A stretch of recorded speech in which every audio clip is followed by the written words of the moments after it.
जय श्री कृष्णा। प्रिय दर्शकों, आप सभी का स्वागत है हमारे इस YouTube चैनल पर। दर्शकों, कल का वीडियो जो मैंने दिया था, जिसमें 14 महीने पहले जो मैंने फोरकास्ट किया था कांग्रेस के लिए, उसके संदर्भ में वीडियो था। बहुत से लोगों ने उस वीडियो को देखने के बाद में अपना दुख भी जाहिर किया कि क्या भारतीय जनता पार्टी हार रही है, क्या 2024 में मोदी जी नहीं आएंगे, क्या राहुल गांधी जी प्रधानमंत्री बन जाएंगे, विपक्ष का क्या होगा, मायावती जी का क्या होगा, अखिलेश यादव का क्या होगा। बहुत सारे सवाल बहुत लोगों के मन में उठने लगे हैं। दर्शकों, आज के वीडियो के अंदर मैं आपको हर उस प्रश्न का उत्तर दे रहा हूं जो कर्नाटक के चुनाव के बाद की स्थिति को पैदा कर रहा है। उन सभी घटनाओं का मैं आपको एक एक करके, आने वाले समय का भी मैं आपको पूरा डिटेल फोरकास्ट दे रहा हूं। सबसे पहले समझते हैं कि ऐसा क्यों हुआ कर्नाटक के अंदर। भारतीय जनता पार्टी का हिंदुत्व का कार्ड क्यों नहीं चला, बजरंगबली ने उनकी मदद क्यों नहीं की, उनकी कैंपेनिंग में कहां कमी रह गई, या कांग्रेस ने ऐसा क्या कर दिया जो उसको सफलता मिल गई। तो मैं एस्ट्रोलॉजिकल इस बात का आपको जवाब दूंगा। कोई एनालिसिस नहीं कर रहा हूं, ग्रहों की परिस्थिति का आकलन आप लोगों के सामने रख रहा हूं। जिस समय कर्नाटक के चुनाव हुए और उससे पहले जो हिमाचल के चुनाव हुए थे, गुजरात के चुनाव हुए थे, दिल्ली एमसीडी के चुनाव हुए थे, उस समय पर भी ब्रह्मांड में ग्रहों की परिस्थिति ठीक नहीं थी। ना इस समय थी, ना उस समय थी। लेकिन उस समय पर मैंने एक बात कही थी, आप लोग अगर मेरे पुराने वीडियो देखते आ रहे हैं रेगुलर तो आपको पता होगा। मैंने कहा था गुजरात के चुनाव के समय भी कि यदि इस डेट के बाद यदि गुजरात में चुनाव होंगे तो परिस्थिति अलग होगी, और इससे पहले यदि चुनाव होते हैं तो परेशानियां बढ़ने वाली है। ऐसे में 3 चुनाव हुए, दिल्ली एमसीडी, हिमाचल और गुजरात। लेकिन 2 चुनाव हुए उस डेट से पहले, और जिसका परिणाम यह हुआ कि भारतीय जनता पार्टी ने दोनों जगह पर अपनी सीटों को गवा दिया, कह लीजिए अपनी पकड़ को ढीला कर दिया। हिमाचल भी चला गया, दिल्ली एमसीडी भी चला गया। लेकिन उस डेट के बाद गुजरात में चुनाव होते हैं और परिस्थिति बिल्कुल अलग होती है, जबकि तीनों के रिजल्ट एक ही दिन आए थे। पहला इस बात का सबूत था ये कि अगर ग्रहों की सही परिस्थिति में अगर कोई काम होता है तो परिणाम वैसे ही आएंगे जैसे ग्रहों की परिस्थिति उस समय पर उस काम को करने के लिए बन रही है। दूसरी, जब मैंने कहा था कि कांग्रेस को बदलाव करने पड़ेंगे तभी वो अपनी स्थिति को सुधार पाएगी, तो कांग्रेस ने लगातार वही काम किए जो उसे करने चाहिए थे। उन्होंने गांधी नेहरू परिवार के अलावा एक नया चेहरा मल्लिकार्जुन खड़गे को सामने लेकर आए। ये ग्रहों के अनुसार किया गया उनका उचित कदम था। उसके बाद में जब जब उन्होंने कैंपेनिंग की, 2 चुनाव, बड़े चुनाव उन्होंने फेस किए और दोनों में वो सरकार बनाने में कामयाब रहे। यानी अगर आपका कदम ठीक है, ग्रहों के अनुसार है, तो सफलताएं आपको जरूर मिलती है।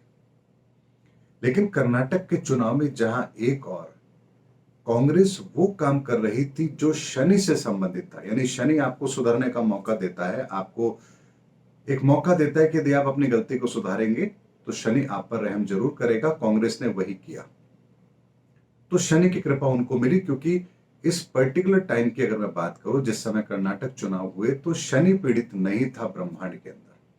वो अपनी स्वयं की राशि में था और पूरी तरह से सही स्थिति में था। लेकिन बृहस्पति पीड़ित था राहु के साथ में, चांडाल योग बन रहा था। जब बृहस्पति ज्ञान अर्थात धर्म स्वयं पीड़ित हो तो उसकी रक्षा कौन करेगा।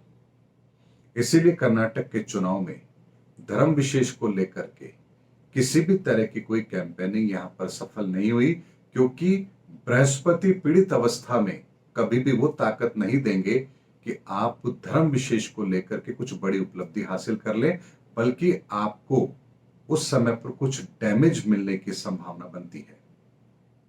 लेकिन उसी समय पर अगेन यूपी के अंदर भी निकाय चुनाव होते हैं और वहां 17 में से 17 जगहों पर बीजेपी कामयाब होती है, क्योंकि वहां पर यूपी के अंदर किसी भी तरह की ऐसी कोई कैंपेनिंग नहीं हुई जो किसी धर्म विशेष पर हो।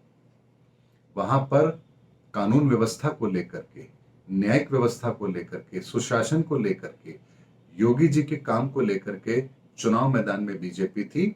तो वहां शनि का रोल महत्वपूर्ण था, ना कि बृहस्पति और राहु का चांडाल योग। इसीलिए दोनों जगह को मैंने आपको कंपेयर करके बता दिया कि ग्रहों की स्थिति के आधार पर परिणाम ऐसे क्यों बने। अब बात आती है कि क्या कर्नाटक के चुनाव के बाद बीजेपी की हालत खराब होने वाली है। बहुत से चैनलों पर बीजेपी के भविष्य को लेकर के बड़ी बड़ी बातें हो रही है। लोग चिंता करने लगे, क्या ऐसा होगा, क्या मोदी जी 2024 में नहीं आएंगे। दर्शकों, कर्नाटक के चुनाव परिणामों को देख करके आप ये बिल्कुल भी मत सोचिए कि आने वाले समय के अंदर कोई बड़ी मुसीबत भारतीय जनता पार्टी या बीजेपी के लिए आ रही है या प्रधानमंत्री नरेंद्र मोदी जी के लिए आ रही है। ये केवल एक गुरु चांडाल योग का प्रभाव था और जिस समय पर वोटिंग डाले जा रहे थे उस समय पर परिस्थितियां बहुत ज्यादा विपरीत थी, धर्म पीड़ित था, इसीलिए ऐसी परिस्थितियां बनी। लेकिन ये परिस्थितियां 27 मई के बाद से लेकर के अक्टूबर तक मैनेजेबल रहेगी और अब अगले चुनाव जो होंगे वो अक्टूबर के बाद ही होंगे, यानी नवंबर दिसंबर के अंदर राजस्थान, मध्य प्रदेश, छत्तीसगढ़, तेलंगाना और नॉर्थ ईस्ट के 2 राज्य, इनमें चुनाव होंगे इस साल के एंड में। उस समय पर ग्रहों की परिस्थिति पूरी तरह से ठीक है, इसीलिए हर पार्टी को अपनी मेहनत के अनुसार रिजल्ट जरूर मिलेंगे, यानी कि इंडिविजुअल कुंडली भी काम करेगी और जैसा वो प्रचार करेंगे, पॉजिटिव रहेंगे, शनि और बृहस्पति के आधार पर अपने आप को व्यवस्थित करेंगे, उनको चुनाव के परिणाम भी वैसे ही देखने को मिलेंगे। इसीलिए इन चुनाव परिणामों के आधार पर, कर्नाटक के चुनाव परिणाम के आधार पर यह कह देना कि नरेंद्र मोदी जी की पॉपुलैरिटी में कमी हो रही है, बीजेपी के लिए कठिन समय शुरू हो रहा है, बीजेपी को कुछ बदलाव करने की आवश्यकता है, ये बिल्कुल भी ठीक नहीं होगा। क्योंकि इस समय पर बृहस्पति पीड़ित था, इसीलिए आपके वो मुद्दे काम नहीं किए उन्होंने यहां पर जो आप सोच रहे थे कि काम करेंगे।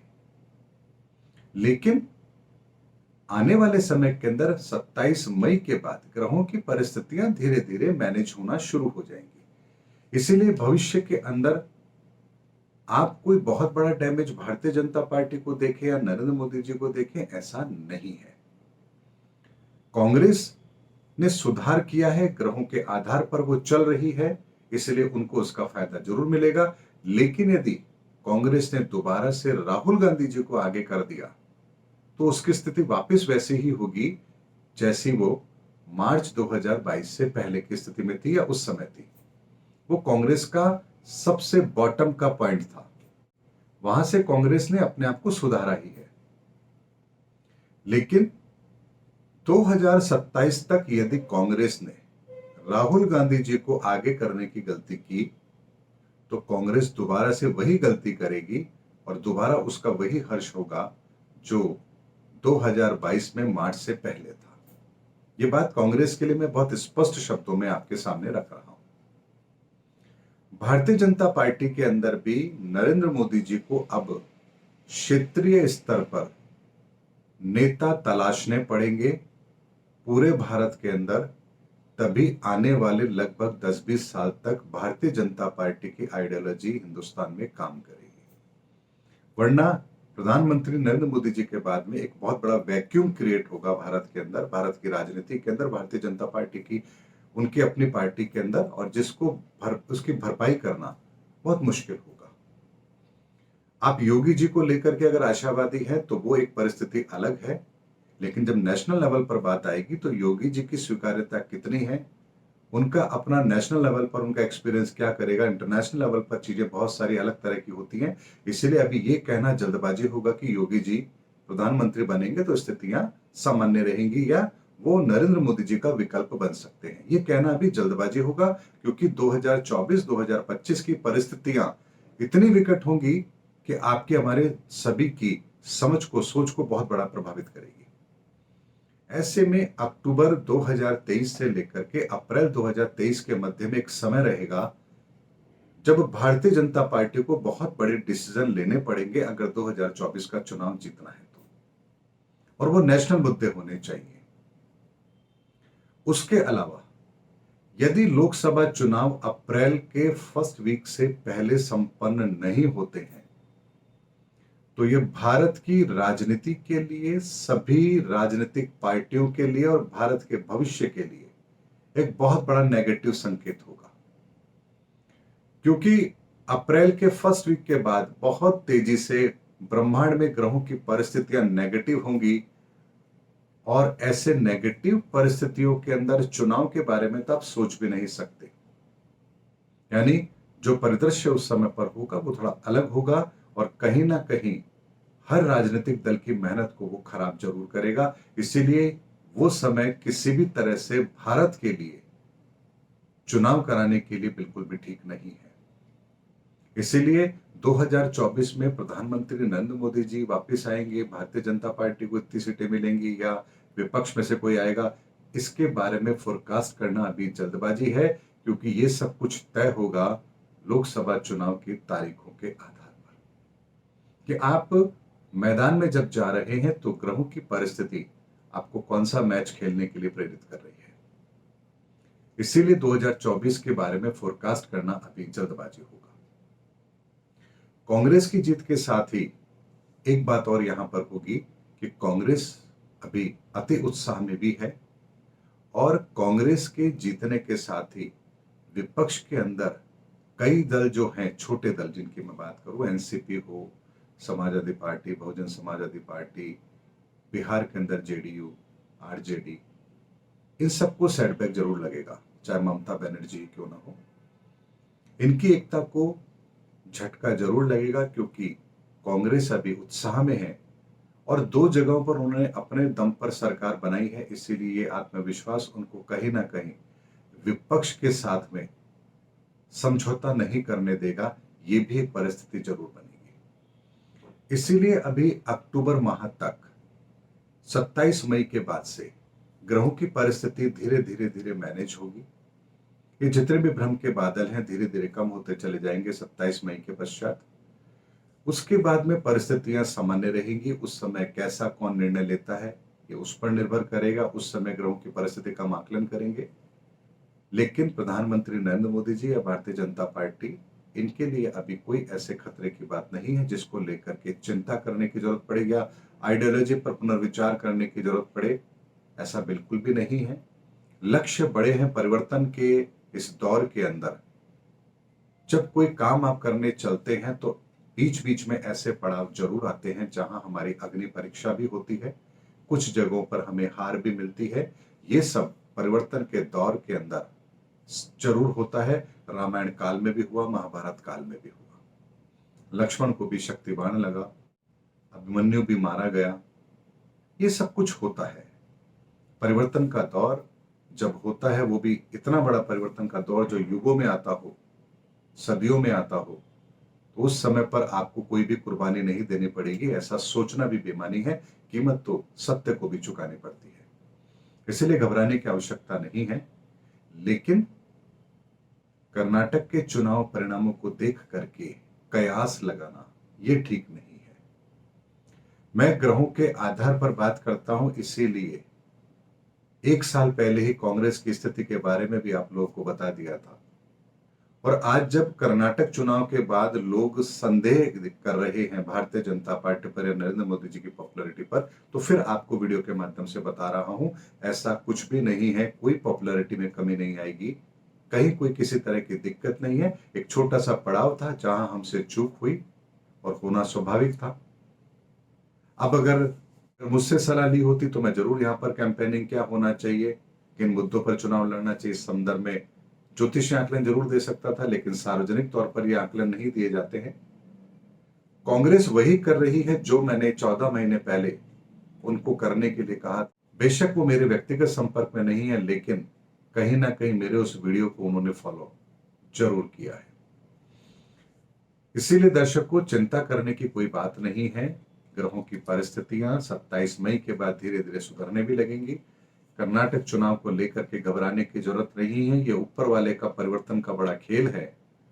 अब नॉर्थ इंडिया साउथ इंडिया दो तरफ मौके रहेंगे काम करने के। साउथ इंडिया के अंदर, दक्षिण भारत में कांग्रेस बहुत अच्छा करके दिखाए, नॉर्थ इंडिया में बीजेपी अच्छा करके दिखाए, और एक साल के बाद में जब लोकसभा चुनाव होंगे तो आपके वादे और आपके किए गए काम का मूल्यांकन भी होगा और जनता तब फैसला करेगी कि कथनी और करनी में कितना फर्क है।